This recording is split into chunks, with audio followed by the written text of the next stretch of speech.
Hello, and welcome to episode 34 of Poetry Worth Hearing, the last before the summer.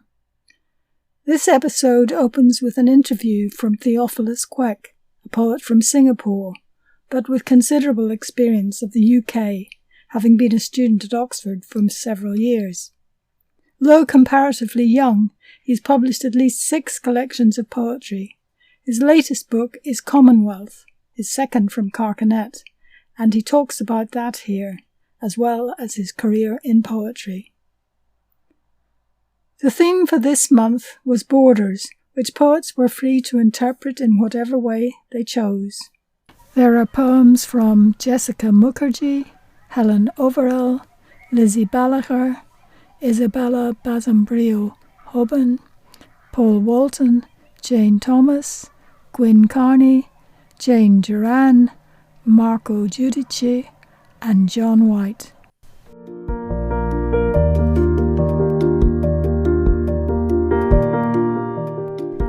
Theophilus Qwek published a pamphlet, The First 5 Storms, with Ignition Press in 2017. This was followed by Moving House from Carcanet in 2020. He reads 2 poems from that collection in episode 32 of Poetry Worth Hearing.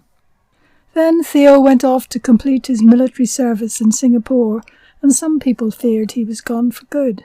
But no, he's back with a brilliant new collection, again published by Carcanet and launched both in Singapore and the UK. So I started writing poetry at quite a young age, although I would say that it was only in school, maybe at 14 or 15, that I started taking poetry more seriously, or at least started taking myself more seriously as a poet.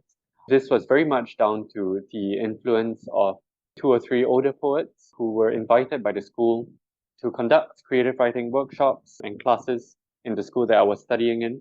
And I do try to pay this forward today by also going into schools to do workshops and mentoring younger writers. But at the time, I think the biggest or most constructive lesson that I learned from these older writers was not quite how to write, but how to edit. I think every teenager has a wealth of things that you want to say. There's so many feelings bubbling under the surface, so many new experiences and impressions that you're gathering about the world. And it's not always easy to learn how to channel and prioritize and whittle these things down into a form that becomes beautiful as poetry. So that's the process, I think, that I underwent in secondary school.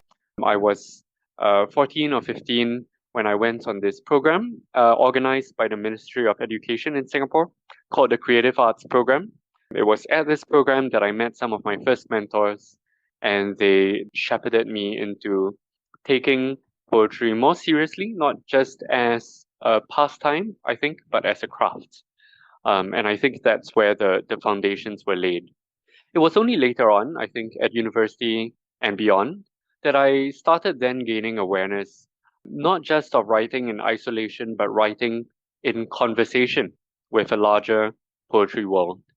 And I think I speak for many poets when I say that it's this larger community or this sense of poetry being an ongoing dialogue across continents, across borders, across cultures, that keeps many of us going, even in the moments where it feels like poetry is not as forthcoming. I think the fact that we can turn to the words of others, exchange thoughts, exchange perhaps even just the starting lines of a new poem that have just come to us. It's those moments of connection that make it easier to keep going in the world of poetry. So 2 of my earliest mentors were the poets Alvin Pang and Aaron Maniam, both of whom are Singaporean poets. Aaron Maniam is actually based in Oxford at the moment. He's teaching at the Blavatnik School of Government in Oxford, and he, after a career in the civil service in Singapore, is now an academic studying the art of governance. But both Aaron and Alvin were instrumental in showing me how to craft or how to think of poetry as a a skill and a craft that could be practiced.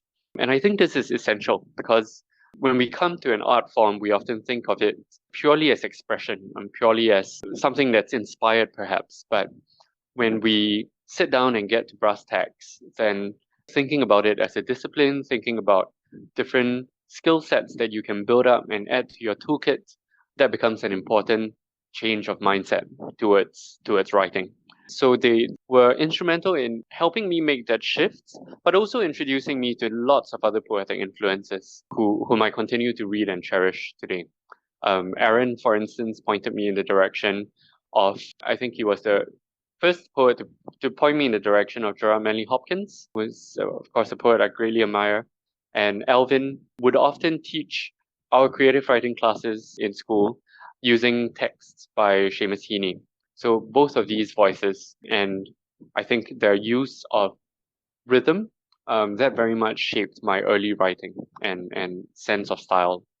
Later on, of course, I came to know many of the poets I admire as friends. I had the privilege to meet them and know them as friends. And particularly, I think within the UK poetry circle, Mary Jean Chan is a poet whom I now count as a very close friend. And we've had many, many long conversations about what it means to write in circumstances that we live in today. And I think having peers and colleagues such as MJ mean a great deal to me. Sometimes they mean more to me than writing itself, if I dare say so. So writing to me is very much about community and also about this sense that we are not alone when we write, but we write into a tradition or we write into a conversation that extends beyond us and has come before us. We respond to the ideas and thoughts of others. We add something of our own perspective. And we try to chisel away at this thing called language in our own way and hope that this goes on to move others as well. So I think it's an awareness of a larger story or a larger conversation that very much forms the basis of how I write today. I think Mary Jean and I definitely share that sense of straddling different worlds when we write. These are sometimes linguistic worlds. I think both of us have played with multilingualism in different ways in our writing. I've also dabbled in translation from Chinese to English, even though the primary language I write in is English. But I think there's also a larger act of translation that we try to undertake. It's not quite a straightforward cultural translation, although there's an aspect of that. But I think it's more about translating the self. What happens to our own perspectives of the world when we shift between different contexts? You've alluded to the two different frameworks or two different audiences of Singapore and the UK. These have definitely shaped, I think, in a sense, the soil from which my poetry grows, if I could use that analogy. The book that's just about to be launched, Commonwealth, is very much rooted in a Singaporean geography. And the title itself, Commonwealth, alludes to a neighborhood or a district in Singapore that comprises several public housing estates, some of Singapore's oldest housing estates. These also happen to be estates where, on my mom's side of the family, several generations have lived and moved and made little migrations within the space of the city. So lots of the stories in this book are very personal ones. They are rooted in a local geography and very important to me. But I try to make this experience of movement within the realm of a single city something that speaks beyond the Singapore context as well.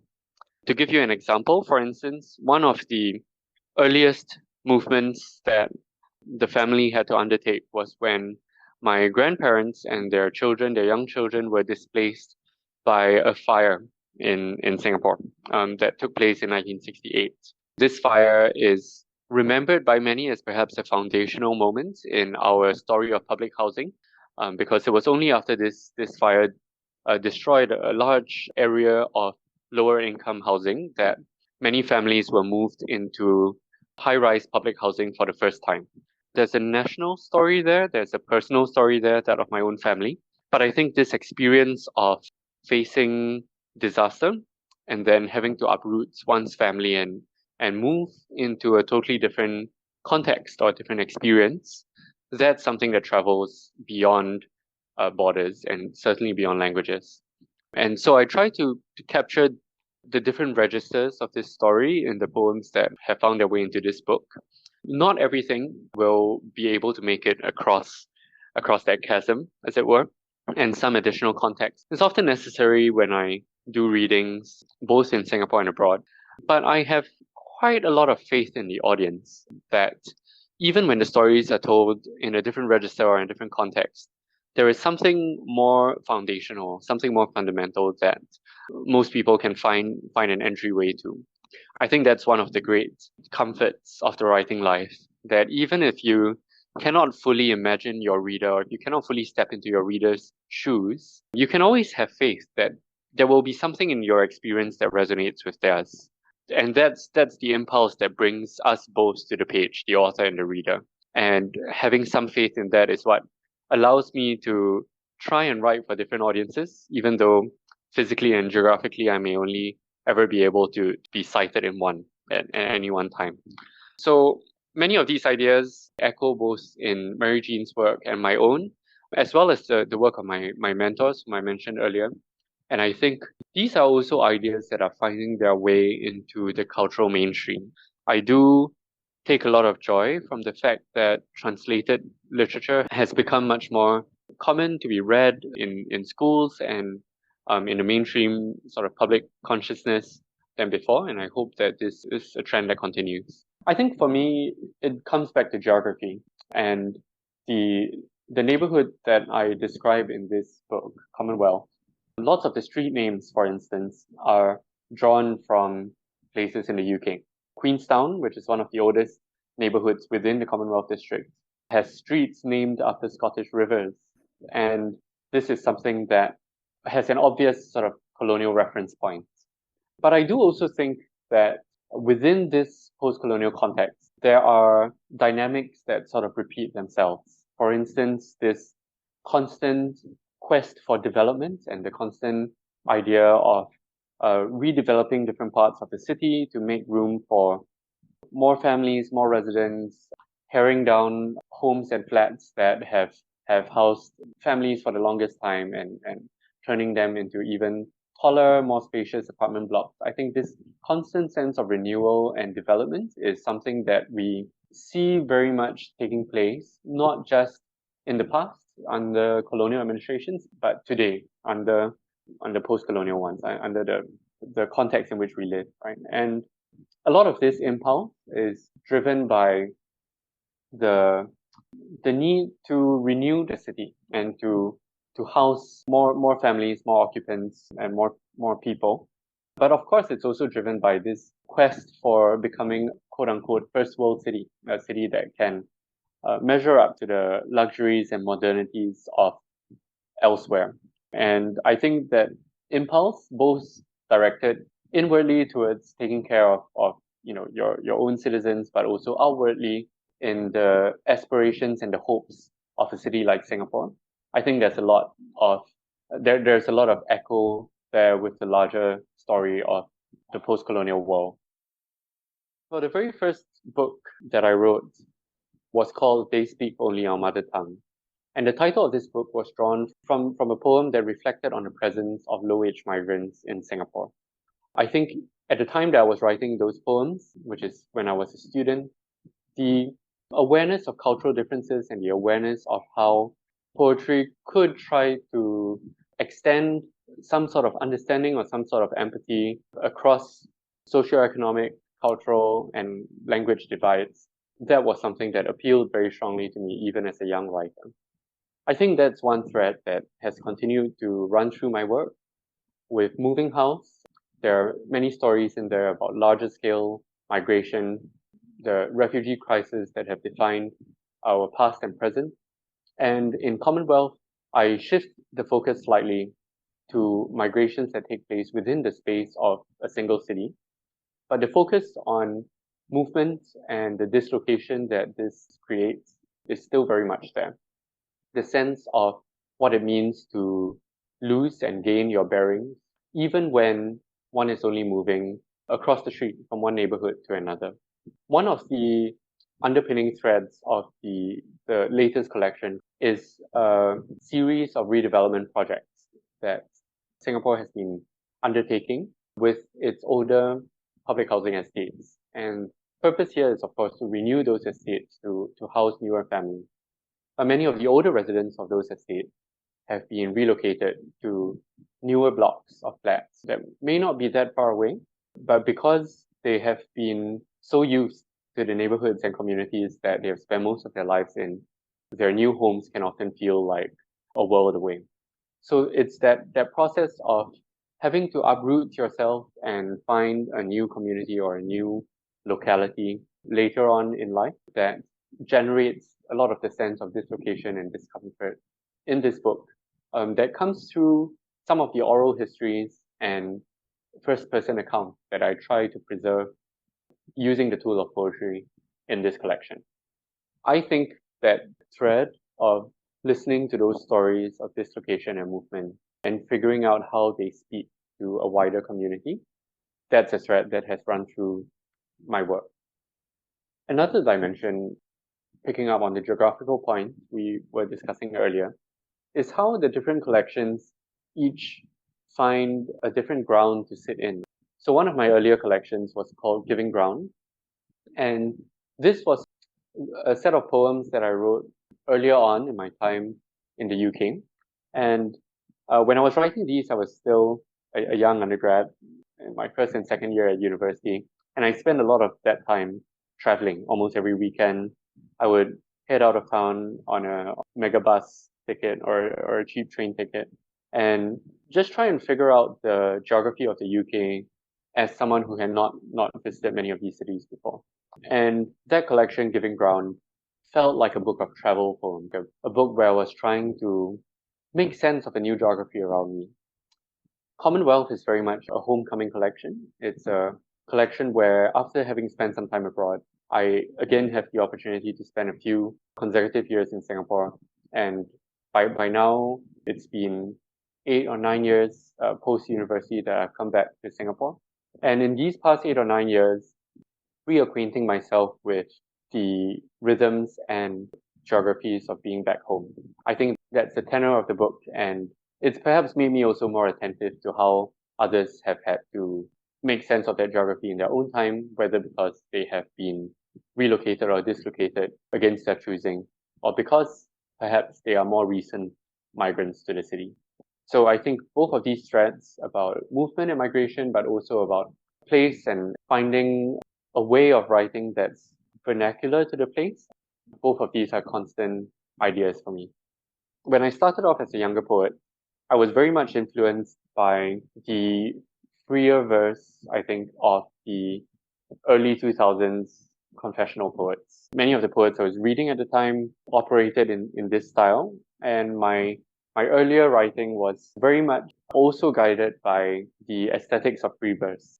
I think it was later on that I gained more of an appreciation for form and the tradition that form speaks into. This is not to say that the later poems entirely draw on received forms, but I think especially in Moving House and the most recent collection, Commonwealth, I try to subvert or distort some of the more traditional forms to be able to accommodate the stories that I'm telling. So in some of the poems in Commonwealth, for instance, the shape of the poems on the page, there is some concrete poetry there, and I think that reflects very much the concern with the built environment that runs through Commonwealth, especially when it comes to public housing. There are also poems that rely on more conversational sort of call and response form. One particular poem that I can think of here is called Zap Lao Chu, and this is a Hokkien phrase that literally means 10-story building. And it refers to some of the earliest public housing developments in Singapore that were literally 10 stories high. And their first residents came to call them after their heights because many had never lived in high-rise housing in their lives before.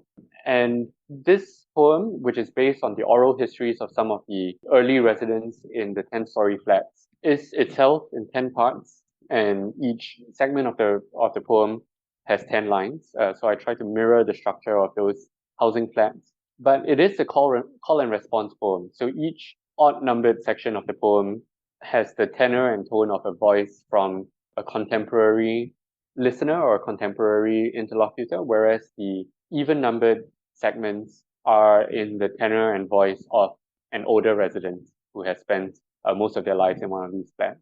And I try to mirror here the question and answer formats that a lot of oral histories are captured in. So I try to play with form to reflect something of how these poems came to be, the stories that undergird them, as well as the structures, the built structures that they find themselves in. So I think in many ways, Commonwealth is the most personal collection of poetry that I've published so far. It's personal in the sense that it draws most heavily from the stories in my family, especially on my mom's side of the family. These are stories that I've grown up listening to, stories that I never thought growing up that one day I would write about, but they have found their way into my subconscious. And now that I try and find a way to talk about the local landscape or the landscape I find myself living in, it's hard to do so without referring to these stories that I've grown up with. At the same time, I hope that it's a collection that is welcoming to readers, that even if you don't have a sense of that personal history that runs through this, there will be points of reference or points of resonance that you can find with your own life. I think all of us have the experience of having to make sense of a new place. New places that in their unfamiliarity, in their hard edges, can make us feel small and feel less comfortable or less significant in our own skin. And I want to reach into that sense of discomfort and to make the point that we can all relate to that sense of strangeness. We can all relate to that same starting point of unfamiliarity.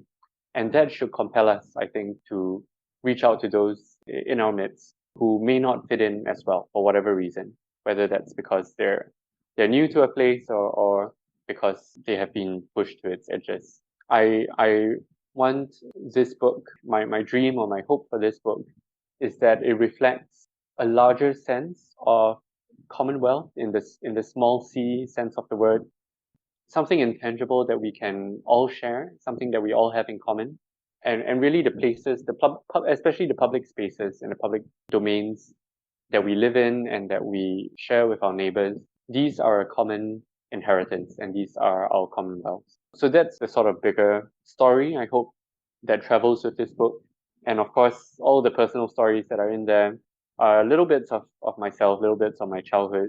Maybe they will be Easter eggs for readers to discover along the way. Well, I'm excited to share one of the longest sequences from the book. And this is a sequence that's called Relocation. In many ways, this sequence lies at the heart of the book, and it contains many of the stories that became the foundation of the book as I was thinking about framing these poems for a wider readership. And the poems that make up this sequence, Relocations, are also the poems that are tied most closely to the lives and stories of my own family. And that's one of the reasons why this sequence is closest to my heart. A couple of things about the poems here. The first 4 or 5 segments that you will hear are based on an incident in Singapore's history known as the Bukit Ho Swee fire, which I alluded to earlier. This takes place in 1968.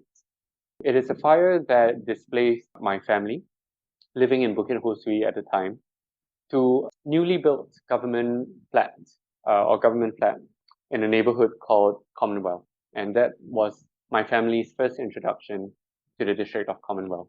These poems are mostly told from the perspective of my mother, as well as her older sister, my grandfather, and many other members of the family who had to make difficult decisions during those times. The poems later on in the sequence draw from a more contemporary experience, and that is the experience of the neighborhood one of the neighborhoods that they moved to, Tanglin Hall, now being slated for redevelopment. And some of the later poems in the sequence reflect on the experience of more recent occupants who have had to move because of these redevelopment plans. So here goes, Relocation. Part 1. The beginning. What would you say if your house was on fire? It is the first week of school, and we are to answer this question. Introduce ourselves over the din of the pub. One thing you'd grab from a burning room. We take it in turns. The family cat, books, a hard drive full of holiday. Someone sets a glass down too quickly so the shadows jump, and I see big aunts hoist my mother below the arms, turn, and with uncommon grace, make for the highest ground. Well, how about you? I see their faces bright with expectation, and know that none of this will bear retelling, not here or now. They are waiting for a story and not one that goes, we have had a fire in the family. That evening is still bright years later, and their faces still aglow, as staring out the open window I find myself unsure of how to begin. 2. Delivery. We were never what you might call poor.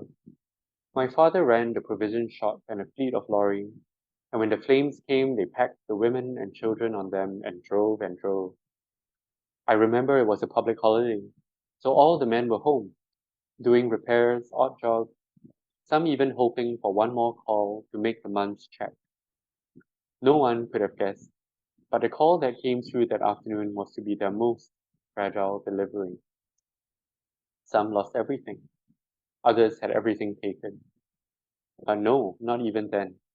You would not have called us poor. 3. Your pains are the pains of our government, and your joy, your happiness, are the joy and happiness of our government. This is the truth, so let us all face the truth together. Whoever started this fire is a heartless person. It was a heartless person who started this fire. Our government definitely did not start this fire.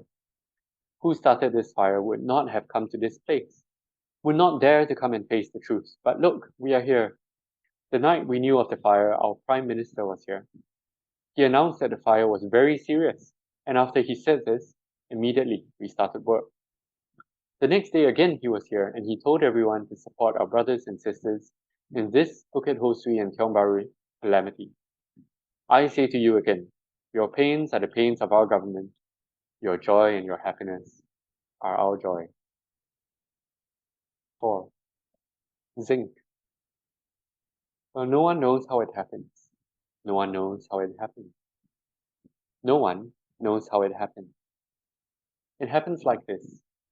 A father builds a pond in the red earth, fills it with fish, half a year's saving, which will sell for more in a few months.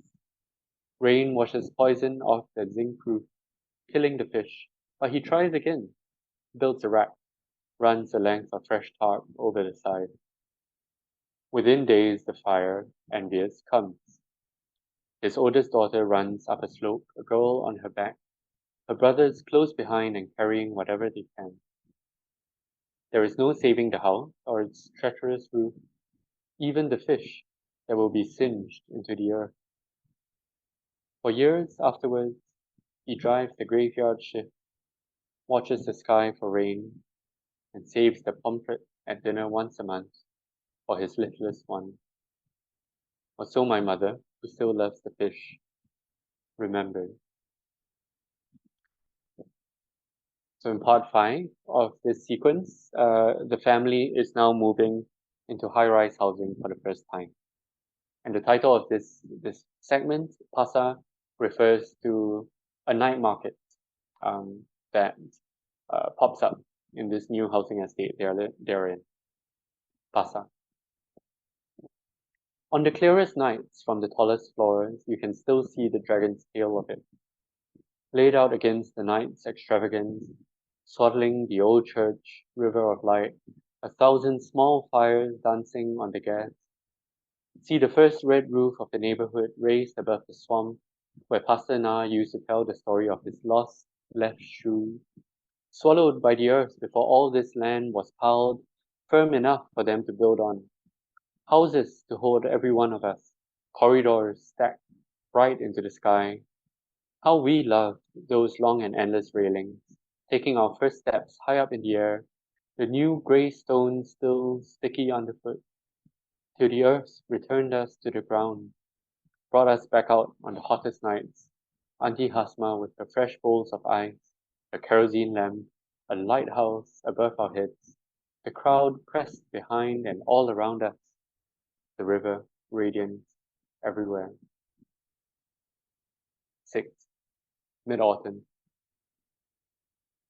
This segment of the sequence is in Singlish, or in which is sort of Creole that we speak in Singapore, and I've tried to mimic some of its inflections here.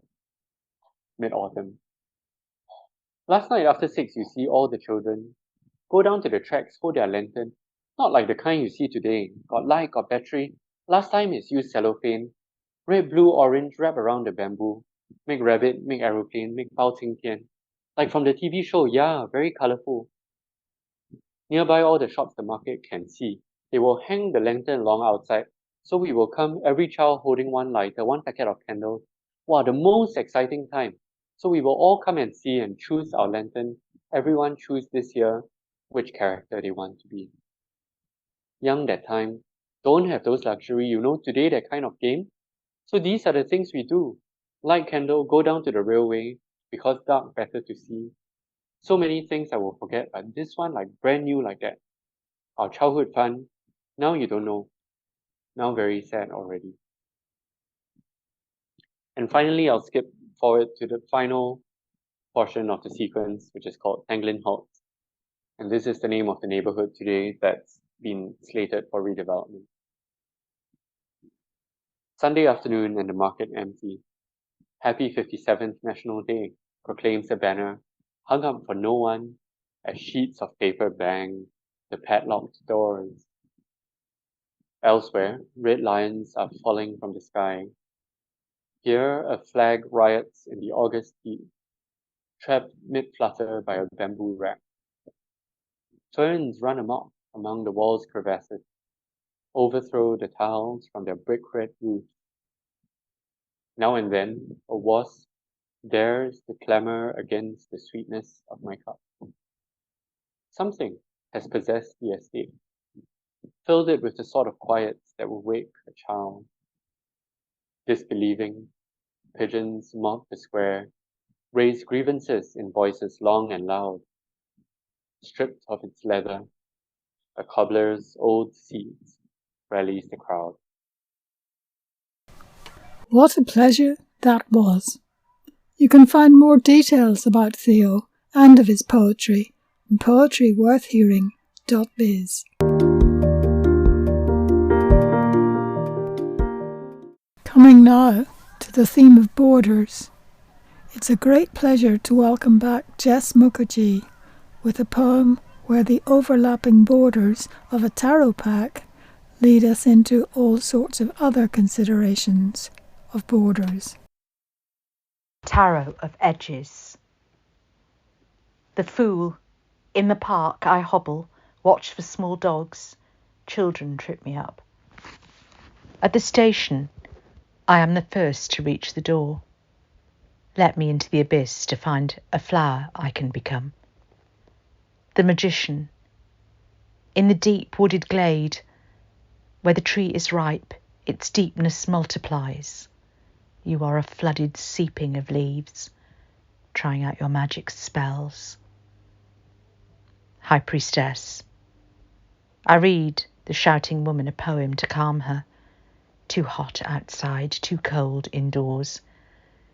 We were sharing a hotel room, and I didn't understand all her rules. Empress. It's cold in Delhi. Tiled floors, the scent of lime on sheets. She says, Namaskar, Namaskar. High Priest. The length you go for kisses. Oh, the great bodies of it. I drown in your high seas. I love the dizzying feeling of the capsize. Lovers. I'm a cave. At the lapping I open wide, contain all of the sea. You choose the sea to be the greatest body of us all. Chariot. I travel the Bering Straits, Run through the grey-shod land blister into a new world. Follow moose trails and the shimmer of fennel. One footstep at a time. Strength. I want to be in Norway because the place where Edward Munch is displayed so openly sounds like a scream. Hermit. Volcanoes sit quiet on my skin, hide me when I erupt, and appear as molten letters all over my body, spelling the way out. The Wheel of Fortune. The vast whale blubber sea is on me again, built to slow down the world so I don't miss a trick. Justice. My father tells me only the desert sun is important, bigger and fiercer than any god. My heart holds the small fires of smoke demons that kick up the sand. Hanged man. In the small glade of our lives, there's a man who hangs upside down, covered in ivy. He's been there so long, he's now a tree and a cheap trick. Death. Inside me, muscles ease. The drugs are working because we're made of chemicals. The sky is great chemistry today. Temperance. A grand fountain of flowers, peony, foxglove, dittany, traipses oblivion, spits seed, sprays dandelion and dock leaves towards the ocean. Devil. The beetles get inside us, tar worms, and deafen us with their scratching. They become knives, waiters, and water lily. Tower. In a flower arranging class, the teacher whispers to us about metaphors, tells us everything burns. She cries as she weaves wisteria for her dead grandmother. Star. There is poison inside me, gushing in my blood. It's time. Water wants to wash you, to break the ice. Moon. The thaw brings floods and silt and seasons where you tell fortunes with antlers. There is cow parsley everywhere. Sun. Hear the song of dittender, hemlock and yarrow. They appear when your skin bleeds. They flower for you. Listen, they sing for you. Judgment. Soon it's time for apples. And in truth, you're scared of fruit. When you think of ripeness, you weep. The world. You smell good. Taste of wine. Now believe in yarrow, fallow deer, wild garlic as your true gods. They are not jealous gods. Walk towards the beautiful ones. Helen Overell's poem reminds us of an ancient, dangerous journey across borders.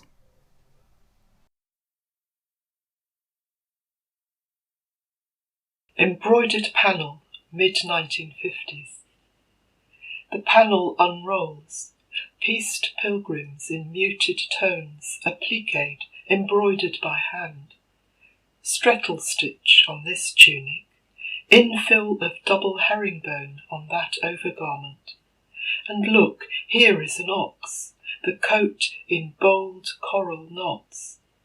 And a woman seated on a donkey, holding a child, swaddled, who looks out on the world, and the rust-red shadow of a cross in faded crottle-dyed blocks. All robed with ply of needle on woven cloth, eyes large in sketched faces outlined in finest machine thread, tell of crossing borders, fleeing from danger, seeking shelter, of weary footfall, belongings in a bundle. A story, retold through millennia, threaded through all of time. Lizzie Ballagher's poems always delight. Here are 4 poems which think of borders as temporal or geographical, as transitions and meeting places. An elm's age. Leaf trove lying long in peat, bears still in rust-scratched veins in the fine quill of its straightest stalk, the signature of sun risings, settings 10 millennia ago.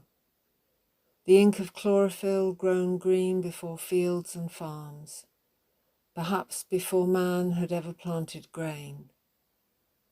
Leaf trove, love letters printed in the press of peat, templates for another, slower time, an elm's age away. Leaves thin as the border between then and now, between Earth's life and loss.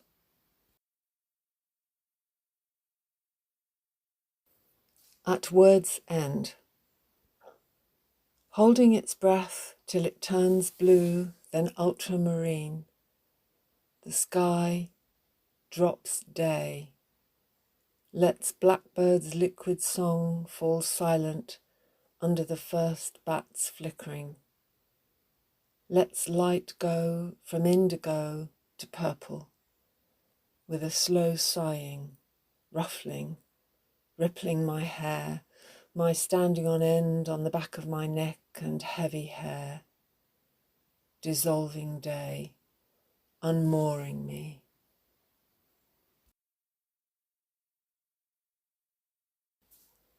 On the edge of day, between day and darkness, between light and the drawing down of night's black blind on that narrow margin where water meets soil, green and growing things that reach deep into clay for sustenance. Here the sky clarifies, lifts back, mist dispersing as low light dyes the icy river to rose water, where neither the reed's faint hiss nor the fall of a willow into the shallows will stop us following the long, low bank going east and forever farther east until another sunrise and the dreaming sea.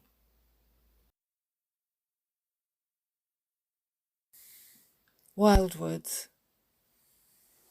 Sheep country, someone said before we left the house above the bay to walk the coast path on a gritty day that should have been April but was wintry, grey, wind bleating over walls at every turn. Rounding a blind bend on the headland, behind us, rainbows leaping over eastern heaths gleefully as lambs in fields. We were canopied, suddenly, by oakwoods, beech boughs, wet trees flocking landward under the drive of drizzle.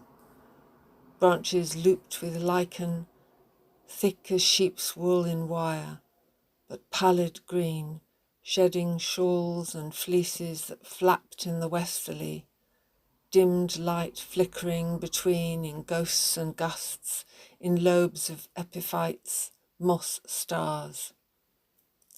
Woody Bay, rainforest abandoned by the ages, ancient reliquary on western edges, decked with pennywort, with succulents green coins, with heart's tongue ferns, a coastal fringe as fine and soft along the cliffs as sheared merino. Next, a poem by Isabela Basombrío Hoban.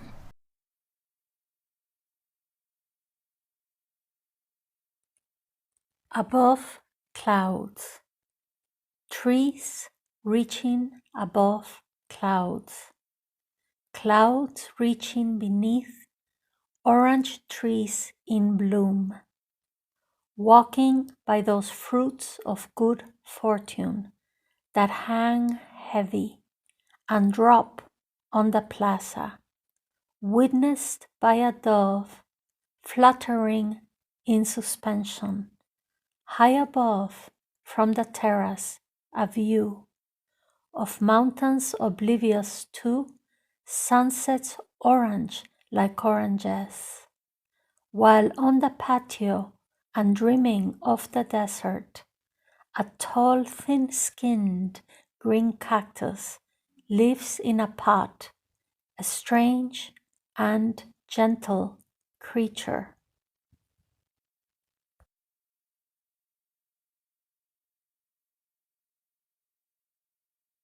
And here, for a change, Paul Walton sings.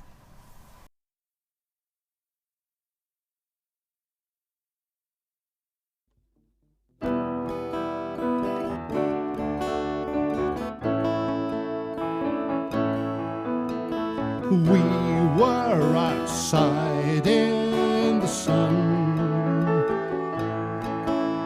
Your banter had me on the run. As you shot, I quite forgot all my own rules to look cool.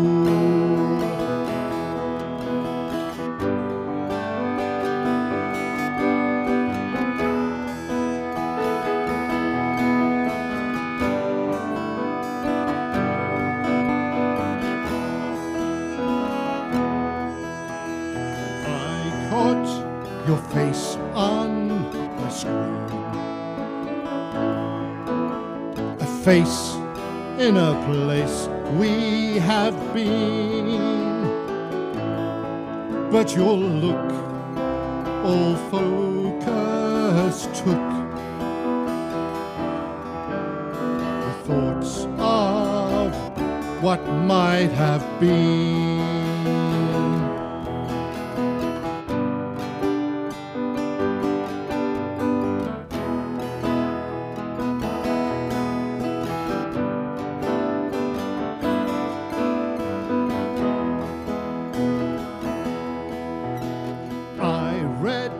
Your news in my feed, such news you don't choose to read. Battles lost and boundaries crossed. It seems death breeds rhymes and dreams.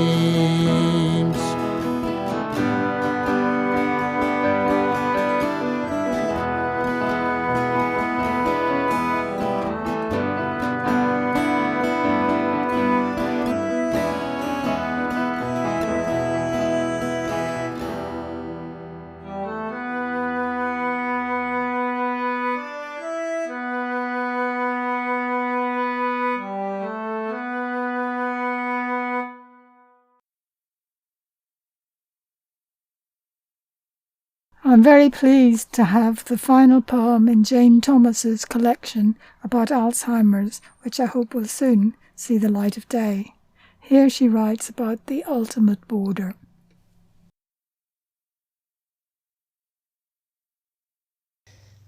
This is the final poem in my collection, Coracle. My father in his coracle, drift. At the edge of the river Styx, a frayed rope ravels away like a cream eel. Unclutched, coracle adrift, heading to where blue herons sleep, rift wingbats drink dive, and unbodied moths test their wings and thither into the light.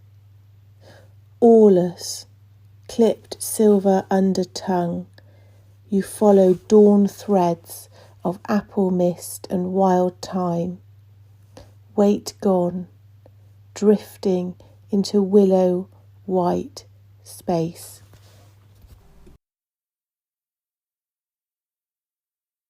And now Gwyn Carney with another poem on a similar theme.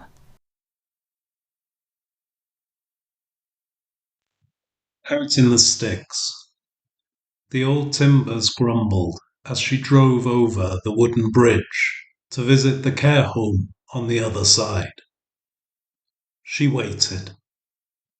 Cheap carpets, talc, mint imperials, stale urine. A new face approached. Are you the doctor? Only for the last 30 years. Who have you come to see? Don't you know? Didn't you call me? Room 4 is a cough. Room 9 wandering. Room 14 a rash. No names. Over the years, she had tried encouragement and compliments, cajoling and suggestions, but the TV blared and drowned out all thought. Remembering Orpheus, she had asked for music and tried to transfer a patient, but there were objections, paperwork, funding problems. There is another way, she thought. There is a better place.